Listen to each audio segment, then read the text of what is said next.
Chapter 12, Ricky Molina. In Harborfield, my old town, when I was accepted to the magnet school, it was a really big deal. We had a huge barbecue and the whole neighborhood came.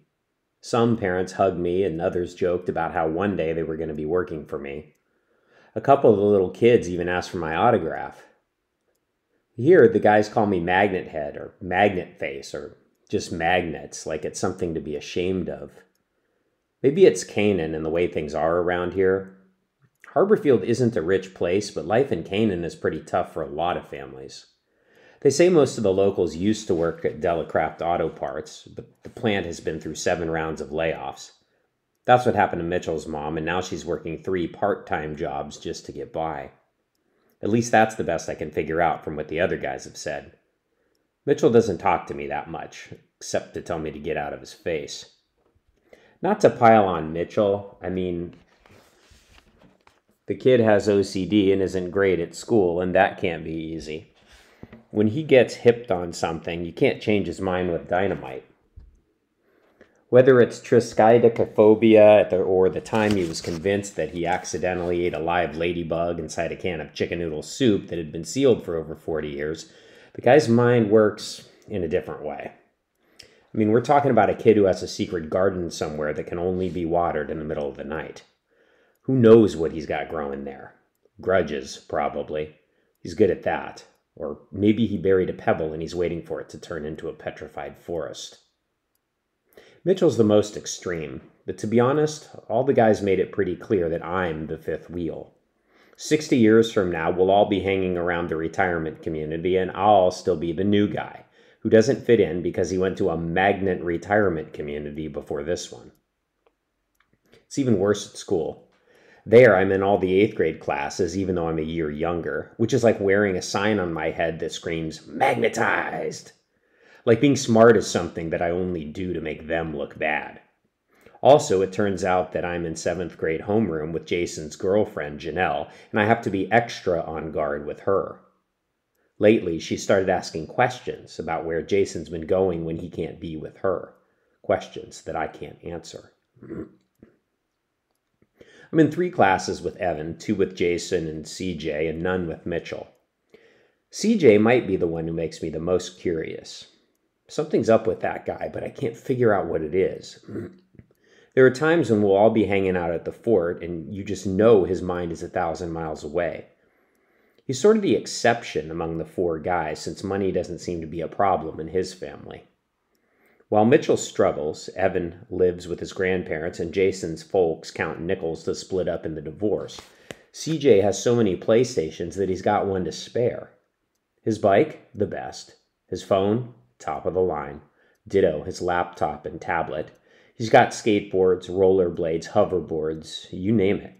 He's got a great mom, a stepdad who spoils him. And yet every now and then I catch a look from him that I can only describe as desperate. You ever wonder what's going on in CJ's head? I ask Evan one day. Mind your own business, Ricky, he tells me mildly. There's nothing going on in his head. He's probably just dreaming up his next death defier. The death defiers. If that's not desperation, what is? I suppose there could be some other explanation. Maybe CJ's bored because he gets everything he wants, or maybe he's just crying out for attention. Maybe he's honestly one of those danger is my middle name kind of people, like Evel Knievel, the motorcycle daredevil, or Philippe Petit, who tightrope walked between the Twin Towers of the old World Trade Center. From what I've seen of Canaan, anything is possible. I'm studying for the entrance exam to Freeport Area Magnet School. For a while, I went to the Fort for Peace and Quiet, but I had to give that up. The guys just don't like it. How's that for a lose-lose? They hate it that I'm at their school, taking classes with them, but when I try to get out of their school, I'm a snob who thinks he's too smart for Canaan Middle. So I study at home. I wear earplugs so I can't hear the baby screaming and my mother singing lullabies and my father begging for a little peace and quiet. That's because I'm using his earplugs. They actually work pretty well. I don't hear the first handful of gravel ricocheting off my window. I'd probably never notice anything except that I happened to glance up in time to see a fresh load bouncing against the glass. Alarmed, I abandon my algebra book and rush over. We just got this window replaced after the hurricane launched that branch through the old one, and Mom and Dad will freak if it gets broken.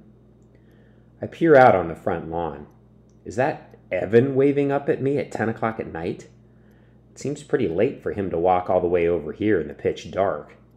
I blink. No, too tall and with a sparse, patchy beard on his cheeks. That's not Evan. That's his brother Luke. I spot the tomato-red Mustang parked at the curb, and sure enough, leaning against a tree a few yards behind Luke is Jaeger. I'm not sure where he got my address, probably from Evan's grandmother who works with Mom. I wish they didn't know where I live. The guy Jaeger rubs me the wrong way. I opened the window, but I still can't hear what Luke is saying. Oh yeah, the earplugs. I pull them out and drop them on the sill. Hey, come out here, Luke calls. We want to talk to you. Now, the last thing I'm interested in is some one-on-one time with Luke and Jaeger under the cover of darkness. I can't, I reply. I'm not allowed out this late. Oh, don't be a wuss, Luke scoffs. Get down here. Luke's not very persuasive, but Jaeger's another story. Wordlessly, he reaches down and picks up a rock the size of a cantaloupe and hefts it in his hand like he's about to heave it through my window. Wait, I blurt. I'm coming out.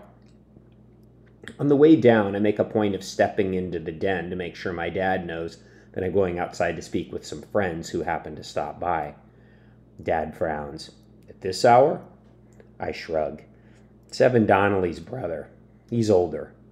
Before Dad can ask any more questions, I'm out the door. Now, was that so hard? Jaeger's mellow voice greets me when I walk outside. I stay on the front porch. What do you guys want with me? Jaeger raises both hands in a gesture of innocence. Don't bug. We just wanted to pick your brain a little. About what? What have you idiots got going on in the woods? Luke demands. The woods? It takes some work to sound natural. Nothing. Don't give me that, Luke snaps. Every time we see one of you, you're either walking into the woods, coming out of the woods, or standing around waiting for each other at the edge of the woods. What's so great about trees that 5 kids can't stay away? I hesitate. My first instinct is to deny everything, but from what I've seen, Luke and Jaeger spend 90% of their time cruising around town in that tomato-mobile. So they're probably not lying when they say they've noticed a lot of coming and going around the woods. I shrug. Well, the weather's not going to stay warm forever, so we're hanging around outside while we can. Jaeger casts a look that cuts right through me. Word is that you're a smart kid. Too smart to think you can palm me off with a story like that. Oh, sure, you're all communing with nature. Birds tweeting, the sweet smell of pine. Gotcha. So where's all the cash coming from? Cash? What cash? There was a $50 bill in my brother's jeans yesterday, Luke chimes in. He says he found it on the street. Believe me, in my family, we're not that lucky. Anyway, who drops $50 in this town? Seems like all 5 of you are pretty flush these days, Jaeger adds in that drawl of his. Worthless getting his phone fixed. Everyone knows that kid and his mom don't have 2 pennies to rub together. Yeah, and my brother is suddenly not hungry at dinner anymore, Luke goes on. He could eat a leg off the table. He's snacking somewhere else. And paying for it? How? My mind races. I have perfectly good answers to their questions, just not answers I can give. The extra money is courtesy of TK Pawn and checks cashed from selling Bennett Delamere's silver cutlery. The unexplained eating comes from the stash of 40-year-old canned goods. As for the reason we're spending so much time in the woods, that's the simplest answer of all. No one is allowed to know about the fort, especially not these 2. I'm stuck. I can't tell them the truth, but they've seen too much. They know something is going on. You can't lie to Jaeger. He's got like a built-in polygraph machine that will trip you up every time. Evan says he's a dropout, but he really does belong in a magnet school. He's smart, and I mean that in the worst possible way. I hear my father's voice behind me. What are you fellas talking about? I love my old man, but at this moment, it goes double. Luke's just picking up some homework for his kid brother, Yeager supplies smoothly. They're in the same class at school. Dad looks from hand to hand to hand. No homework. Well, I guess that's already done, so good night, guys. Come on, Ricky, it's getting late. Yeah, we should be going too. Nice to meet you, Mr. Molina. Ricky, we'll see you soon. Once we're back inside, Dad looks me straight in the eye. Are they bothering you, Ricky? I know Evan's a nice boy, but the brother and his friend seem a little sketchy. Understatement. If you check sketchy in the dictionary, there's probably a picture of Yeager. But I can't say anything to Dad. There's no way that conversation wouldn't eventually lead to the fort. For the rest of the night, Yeager's words resound in my head. We'll see you soon. It sounded like a promise. I've got to tell the guys that Luke and Yeager are watching us. I may be an outsider in every other way, but in defending the fort, I'm 100% in.